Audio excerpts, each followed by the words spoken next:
Captain's pick, Sam Burns, joins us now. It's great to see you, Sam. I saw you in Atlanta. You finished the season very, very strong, but you didn't automatically qualify, even though you were almost a shoo-in. What were the butterflies like as you awaited that phone call from Captain Furyk? Yeah, that phone call is always one you look forward to getting, and hopefully it's the call that you're on the team, and thankfully this time it was. And I'm really excited. We've got a great team. We've got a great captain in Jim that's going to lead us well, and I'm looking forward to getting up there in a few weeks. Sam, you were an automatic qualifier last time, a captain's pick this time. Does it feel any different, or do you feel maybe a little extra burden to justify Jim Furyk's vote of confidence in you? Yeah, I think it does feel a little bit different in the sense that you don't know for sure if you're on the team or not. But I think with this group of guys and, being around them so much and getting to play with them and just kind of hang out with them, you have a good understanding of kind of where you stand. And, after the last few weeks, I felt pretty good about, my spot on the team. But, yeah, it's much easier when you're in that top six for sure. Sam, it was so fun following you during the FedEx Cup playoffs. But one thing I really noticed looking at the likes of you and Xander and Scotty was the level of fatigue in a long PGA Tour season is no joke. Is there enough rest time for you guys to be sharp and ready to roll at Royal Montreal? Yeah, I think for sure. You know what to expect to start the year, and the last few weeks of the year are going to be hot, and they're going to be, stressful weeks at times. And so it's funny, I was talking to Scotty this morning, and he was asking if, he's like, does everything on your body hurt? And I'm like, yeah, our group at home was going to play pickleball last night, and I usually like to attend that. And mentally, I wanted to be there, but last night wasn't the night for pickleball. So, yeah, I'm excited to be home and get some rest, and look forward to preparing for Montreal. I'd imagine anytime you see Scotty's number pop up, you're wondering if he's looking for another babysitter, Sam, but maybe that'll be your part-time job in Royal Montreal as well. Yeah. Last time at the Ryder Cup, a lot of guys didn't have any competitive play between the end of the playoffs and getting to Rome. Is that a concern for you at all this time around, or do you have any plans to compete between now and the President's Cup? Yeah, I think for me, I'll try and have some good games at home. We have some good players here, and so I take those games at home just as serious as I do when I'm out playing. So I think trying to get into many competitive games as I can at home, and pairing that with rest, I think is going to be a good combination for me. You and your good buddy Scotty have been paired together as teammates in the Ryder Cup and President's Cup. Hasn't always worked out. Is there a danger in being too comfortable, liking somebody so well that maybe it doesn't lead to enough points? Or would you like to play with the world #1 and FedEx Cup champ again?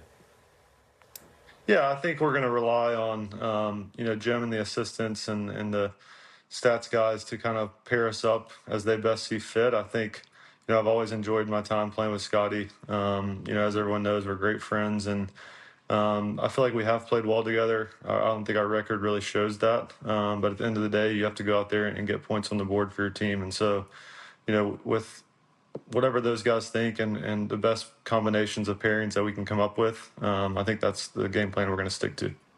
Sam, you've played both Ryder Cup and President's Cup. I'm curious to what degree they're different, because they're the same flag, obviously, but it always seems as though the U.S. team faces a little bit more pressure, a little bit more scrutiny in a Ryder Cup. But is it fair to say you guys face a lot of pressure going to Montreal, given the winning streak that you're defending for America up there?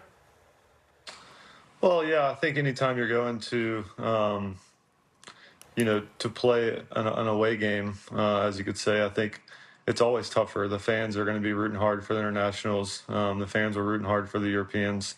And so I think it's, the mindset of embracing that and looking forward to the challenge of that. I think, now having played a President's Cup at home and a Ryder Cup away, I kind of have a better understanding of what that environment's going to feel like. And I think this team is really looking forward to that challenge. And I know that Jim and the other captains are going to have us best prepared.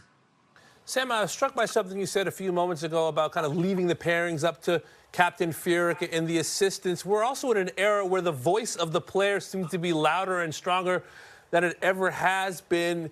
As a general philosophy, do you think that all of those decisions should be up to the captain and the assistants, or do you think the players should have some say as to who they're comfortable with and who they're not? Yeah, I think it's really important for the players to have their say and kind of express, how they feel about certain pairings or, the state of their game. Or I think it's a combination of both. I think it's, getting in a room together and talking with those captains who have tons of experience in this format and tons of experience in these team events, and also pair that with the stats guys who have run a lot of different simulations. And I think it's a combination of getting voices together and just talking through it and getting to the point where everyone feels really comfortable and confident going out there and playing.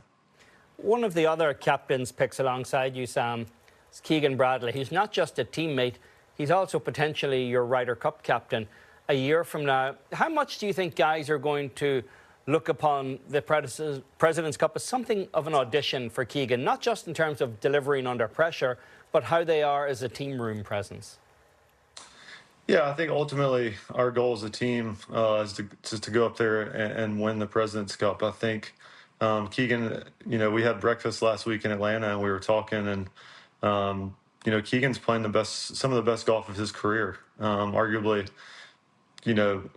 as good, if not better, than most guys on the team right now. And I think, we were joking with Keegan last week as he was talking about the Ryder Cup and stuff, and we were like, well, Keegan, there's a good chance you might be playing on the Ryder Cup. But I think, our main goal going up there is to prepare the best we can and go out and try to win the President's Cup. And I think, a lot of that other stuff with the Ryder Cup and stuff in the future it's so much out of our control that, we just want to go up there and focus on the task at hand in front of us.